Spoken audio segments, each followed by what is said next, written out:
Okay, hi guys, welcome back to the channel. Welcome back to a sort of review summary, head-to-head, sub $100, throwing everything that came in last week into a sort of head-to-head shootout. And this is just sort of proves that when you see an X or a collaboration or something, it has just as much chance of being a steaming turd as the rest of the stuff released from some companies.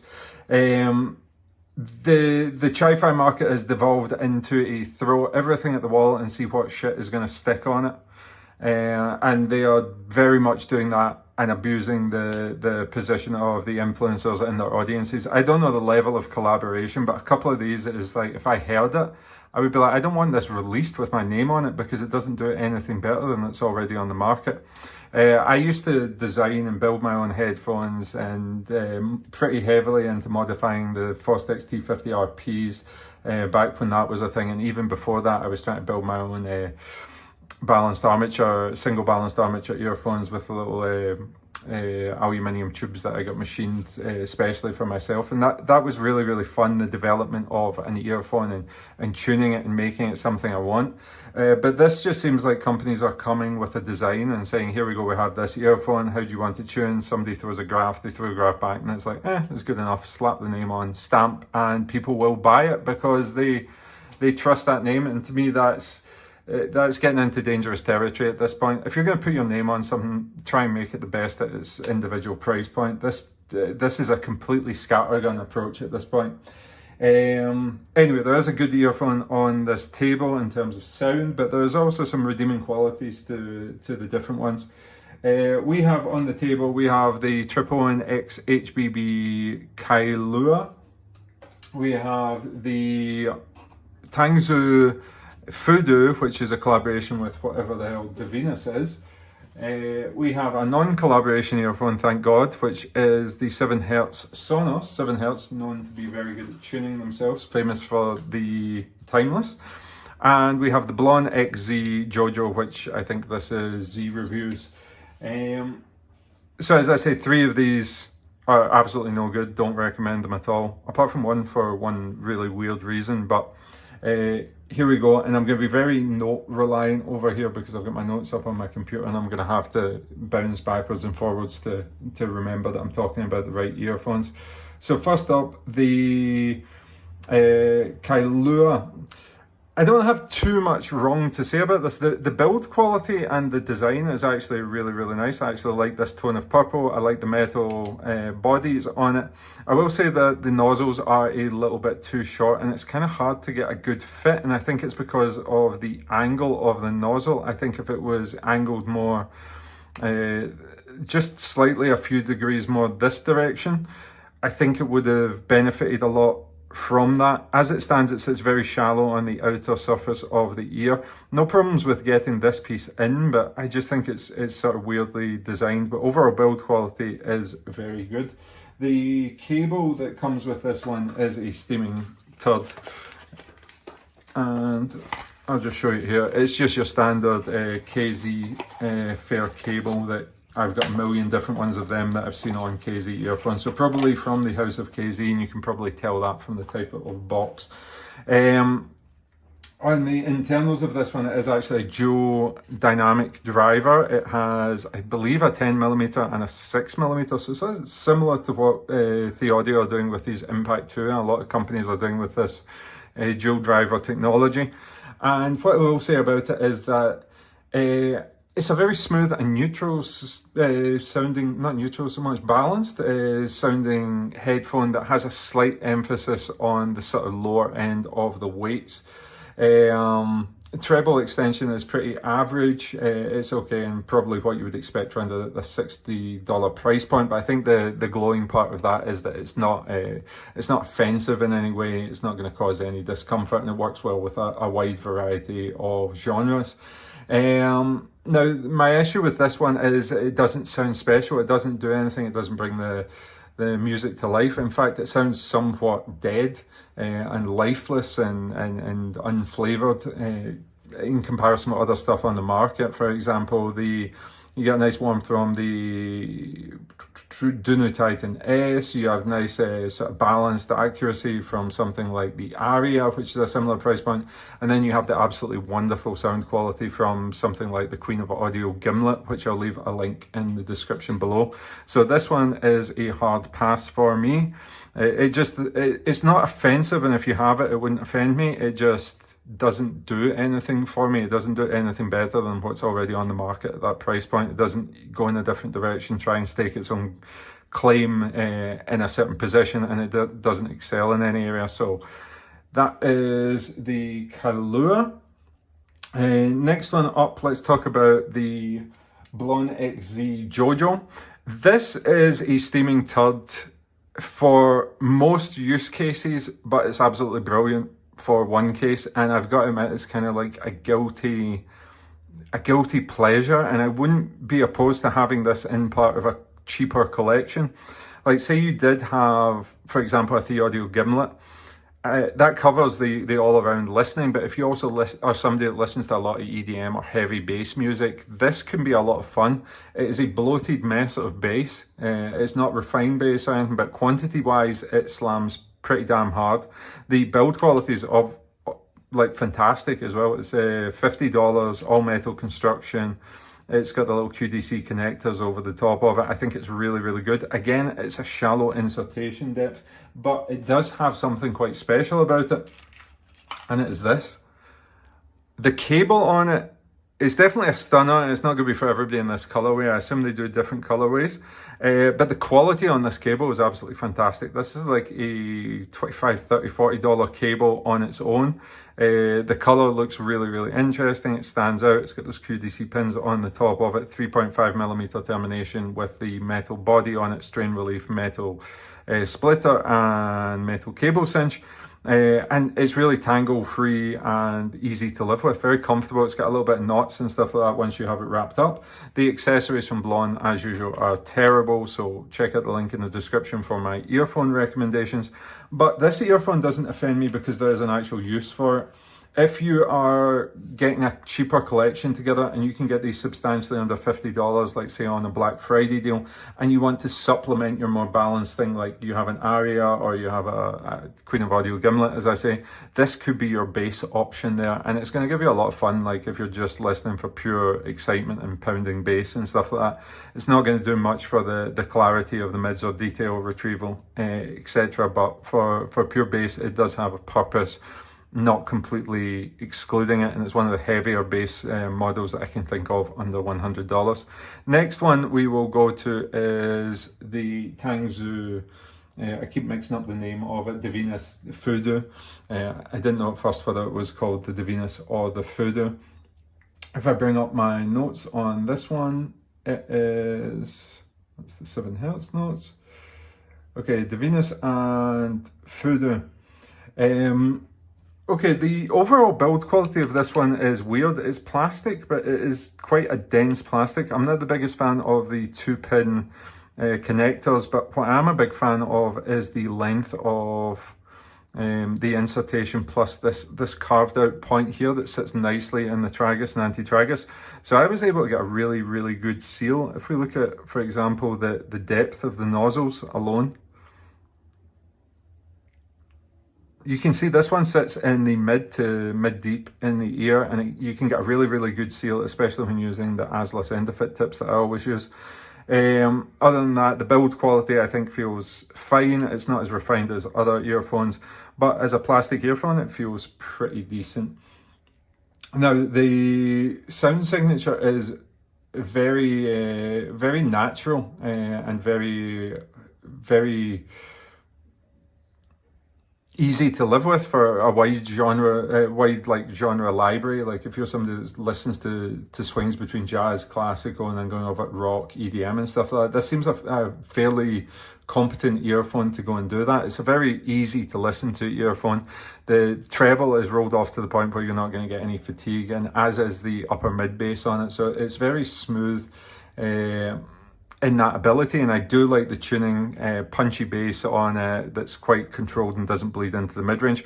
However, the area it kind of falls down again against the Gimlet, against other things where close to $100 you're looking at the discounted Tin Hi-Fi P1, is in terms of technical performance, detail retrieval, soundstage. Those sort of areas is where this really starts to fall apart and not be in my recommended list. The music sounds okay, it doesn't sound offensive or anything like that, but it's just when you compare it to other really good earphones, it's similar price point. As I say, the P1 have been on sale a lot recently, and they have exceptional imaging, exceptional spacing between instruments, and really good technical performance, whereas the Tangzu just seems to lack an extra little bit of that clarity and that punch and that immersiveness that really gets you locked into listening to your music and creates what is going to be that sort of audiophile experience that everybody seems to be looking for.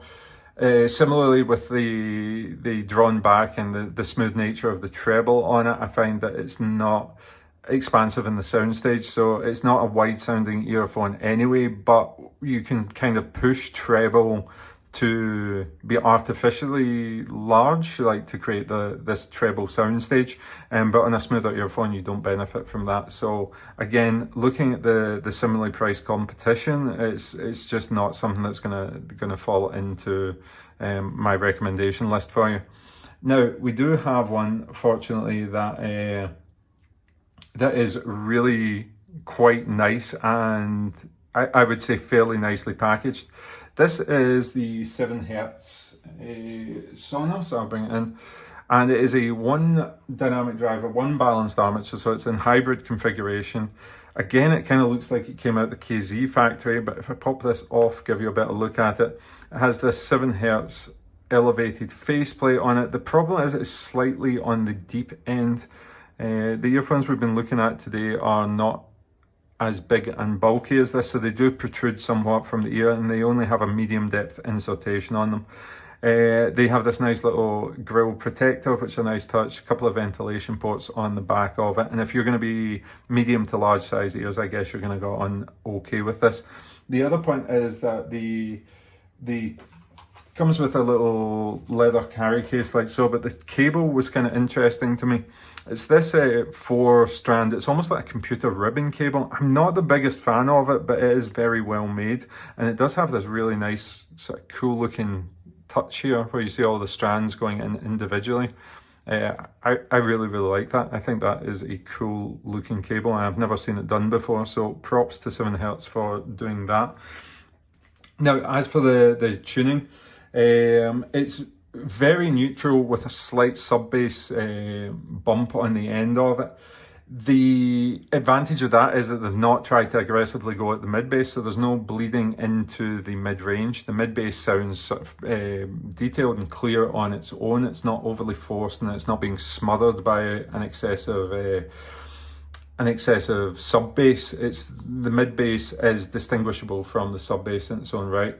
The mid-range on this one is quite prominent. I was surprised at that, because in the past 7Hz have been kind of like smoother and less aggressive than Tin Hi-Fi, for example. But with this one, it's bumped up and a little bit more in your face. It's a characteristical balanced armature sounding bass, so it's good separation, good technical ability, good detail retrieval on it, and it sounds particularly good for female vocals. Female vocals in this sound light and airy, and they sound prominent and energetic. Male vocals perhaps lacking a little bit of weight for it, so if you're more into male vocals, heavy stuff. I was listening to Everless White Jesus, I can't remember what that song was called, but the Everlast song where he comes in with a really gravelly tone, heavy weight on it. I found it lacked just a little bit of impact on that. Going into the treble, it's got decent extension on it, and it doesn't stray into any sort of treble-y pain or anything like that. Little bit of timbre issues on it. I think that's probably coming from the balanced armature. It has a average soundstage with a little bit more depth than it does actual width. It does sound like it's coming more from the front of you than it is from the sides. overall good technical performance, as I say, that is quite easy because of the balanced armature driver and the mid-range to separate things like guitar, piano, vocals and stuff and individually place it over there. Plus you've got that combined weight of the bass coming in at the bottom. So this one is probably the pick because it comes under about $50 and it sort of throws itself into that mix $60-70 price point. But again, guys, you're looking at earphones like the Queen of Audio Gimlet, the Tin Hi-Fi P1, I believe now is just a little bit more than $100. Aria and Titan S are still sort of the kings of this price point, so it's worth a look if it fits your thing. I really like this. I hope that they continue this sort of theme. That is one of the coolest looking jacks. I'm gonna say that's the coolest looking jack I've ever seen, apart from maybe on the old Dunu Hulks. But yeah, like that, some nice touches. But overall, I think the takeaway from this is at the point that the market feels like it's getting overly saturated. You're seeing a lot of companies release version 2s, version 3s, updates to existing popular models, throwing lots of influencer names and attachments and collaborations to it. And that to me kind of says that the market is starting to slow down for them and they're starting to struggle a little bit.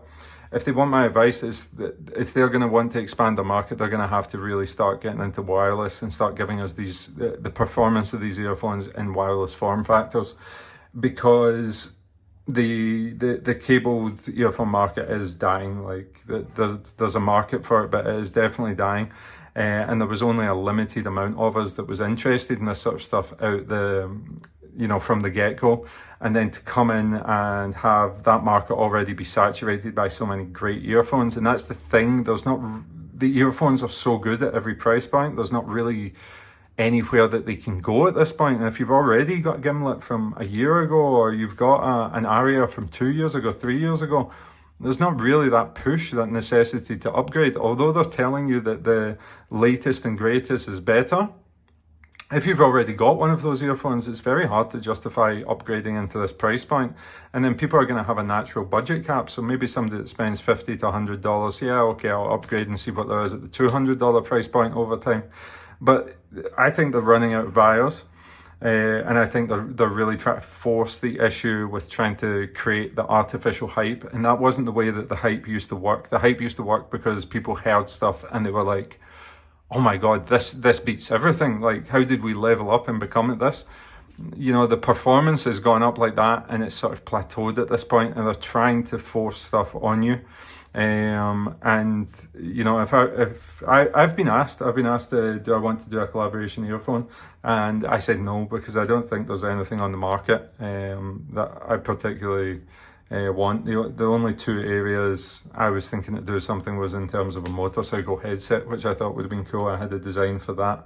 But in terms of the market, you have companies like 7Hz, Tin Hi-Fi, 7 Audio, etc. They know how to tune their earphones.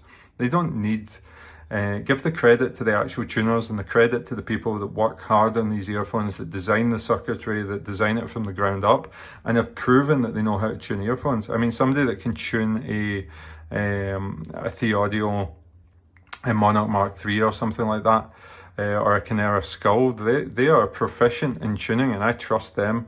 So if they're going to make something else, I'm going to stick with that. Anyway, guys, rant over. I'm going to continue to do this for the cheaper stuff that comes in, try and sort of bundle it unless something in particular stands out. So if you want to skip over these videos, I totally understand. But if you do like this sort of honesty, please go ahead and give a like, subscribe to the channel, and I'll see you on the next video. Thanks for watching as always.